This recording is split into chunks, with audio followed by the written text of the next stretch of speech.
Masjid Menara Kudus menyimpan banyak cerita sejarah yang menarik untuk diulas.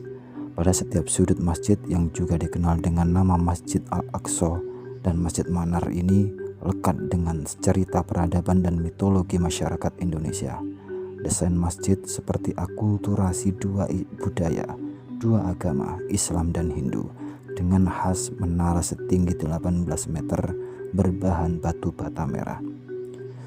Menara dalam Masjid Kudus terbukti berbau Islam, dengan bukti adanya cendera sangkala di tiang atap menara yang tertulis Gapura Rusak Ewahing Jagat. Gapura merupakan simbol angka 9, rusak berangka 0, Ewahing berangka 6, dan Jagat berangka 1, sehingga terbaca dari belakang adalah tahun 1609. Tahun di mana Wali Songo berkiprah di Jawa ketika umat Hindu sudah tidak eksis di Kudus.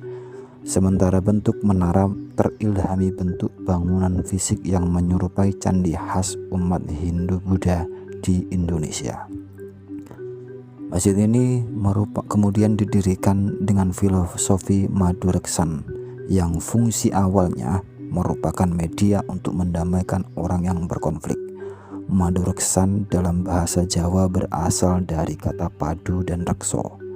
Bangunan Menara Kudus sering diserupakan bentuknya dengan Balai Kulkul, sebuah bangunan yang menyerupai menara yang beratap dan tempat kulkul atau kentongan agar informasi terdengar jauh dari Banjar dan candi-candi di Jawa Timur seperti Candi Jago, Candi Kidal, dan Candi Singosari.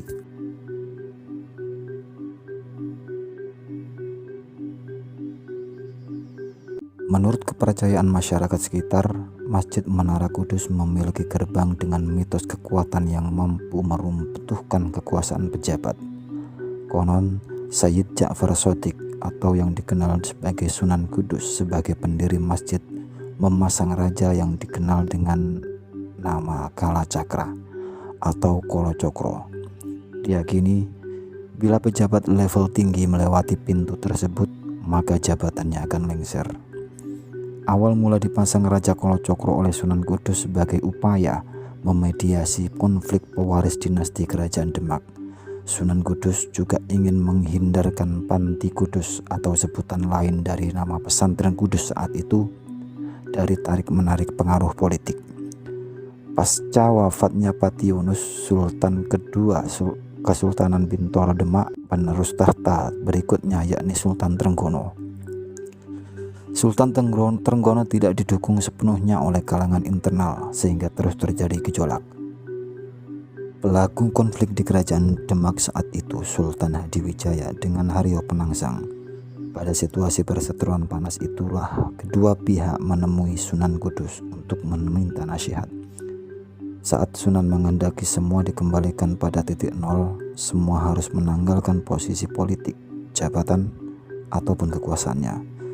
Sunan Kudus memasang Raja Kolo Cokro untuk menihilkan kekuatan, kedikdayaan dan kesaktian dan kekuasaan bagi pihak yang berkonflik bila melewati pintu raja. Haryo Penangsang yang datang ke Sunan Kudus melewati pintu raja sehingga jabatannya lengser.